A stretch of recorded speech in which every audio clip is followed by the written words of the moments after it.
भाग पाडलं त्या भारताच्या आश्रयाला आले.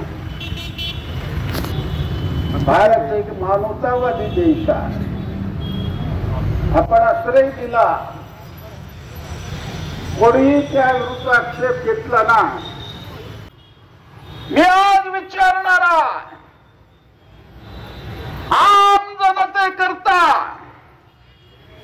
भगवा ध्वज घेऊन कोण हरे राम हरे कृष्ण जर गीत गात असेल, प्रवचन देत असेल, लोकाला संबोधित करत असेल, तो गीता सांगत असेल, याला देशद्रोही म्हणून तुम्ही तुरुंगात टाकण्याचा अधिकार कोण दिला तुम्हाला? नुसतं तुरुंगात डांबलं नाही. 29 नोव्हेंबर पासून हिंदूंच्या दुकानावर हल्ले,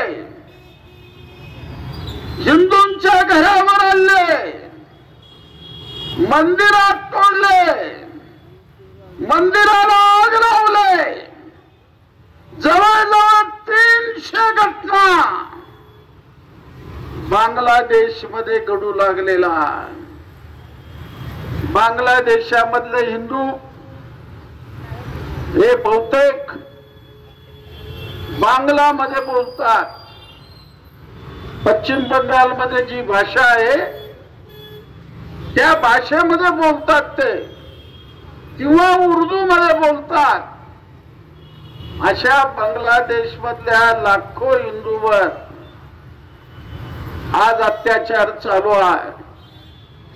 म्हणून देशाच्या पंतप्रधानाला आमची विनंती आहे, आम्ही मेल करून त्यांना विनंती करत आहे, राष्ट्रपतीला विनंती करत आहे, काही करा.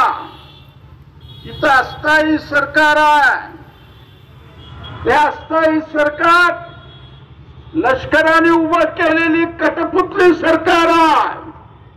म्हणून पंतप्रधान मोदी साहेबांना आमची विनंती राहणार आहे, तुम्ही हस्तक्षेप करा.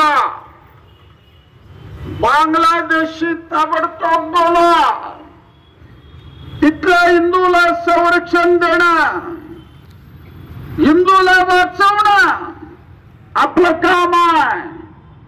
सकाळी उठल्याबरोबर झोपेपर्यंत हिंदूचा शब्द वापरता, पण आज बांगलादेश मध्ये तोच हिंदू माणूस भगवान रामाला मानतो, श्रीकृष्णाला मानतो, शंकराला मानतो.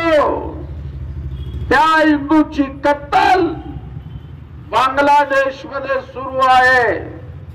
म्हणून आपल्या सगळ्यांची जबाबदारी आहे की त्या लोकांना वाचवणं, संरक्षण मिळवून देणं आणि या संपूर्ण घटनेचा निषेध करणं.